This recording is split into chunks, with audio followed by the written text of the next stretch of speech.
सत्यमेव जयते। जो हाईकोर्ट का फैसला आया है केजरीवाल जी पर, आज ये स्पष्ट है कि अरविंद केजरीवाल शराब घोटाले में भ्रष्ट है। जिस प्रकार से अरविंद केजरीवाल आम आदमी पार्टी लगातार विक्टिमहुड कार्ड खेल रही थी, आज हाईकोर्ट ने इस कार्ड को ध्वस्त कर दिया है। उन्होंने कहा है कि पर्याप्त सबूत है कि उन्होंने भ्रष्टाचार किया है, किकबैक्स लिए हैं, पॉलिसी को चेंज किया है। ये कहते चवन्नी नहीं मिली, उन्होंने कहा मनी ट्रेल भी है और गोवा चुनाव में खर्च हुआ है। ये कहते थे कि अप्रूवर पे सवाल निशान खड़े करते हैं। आज हाईकोर्ट ने कहा है कि अप्रूवर पर सवाल निशान खड़े करना मतलब न्याय प्रणाली पर सवाल खड़े करना।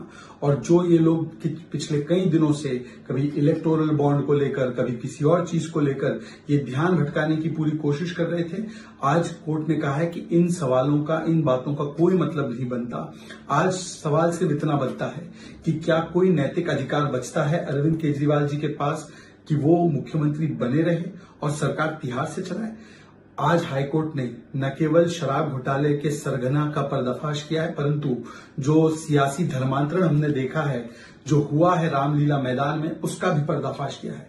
झाड़ू से दारू तक, स्वराज से शराब तक, अन्ना की उंगली पकड़ने वाले आज लालू की उंगली पकड़ते हैं। जो इंडिया अगेंस्ट करप्शन बोलते थे, वो जस्टिफिकेशन फॉर करप्शन करते हैं। जो भ्रष्टाचार हटाओ के नाम पर आए थे, वो भ्रष्टाचार बचाओ करते हैं।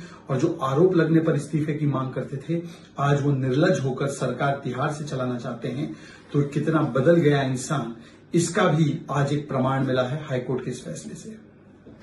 Satyameva Jayate. The High Court order today against Mr. Kejriwal exposes that he is not Kattar Imandar but Kattar Bhrasht, and that there is prima facie material available against him, evidence available against him, that he not only formulated the said Ghotalebaz policy but he was involved in taking kickbacks. They keep saying, Aam Aadmi Party keeps saying that there is no money trail, but the money trail has been established by the court. It has said that it was used for Goa elections. They keep raising doubts over the approver, raising issues like electoral bond, etc. All of those have been dismissed by the High Court. In fact, they said that raising such questions would actually be questioning the judicial process itself.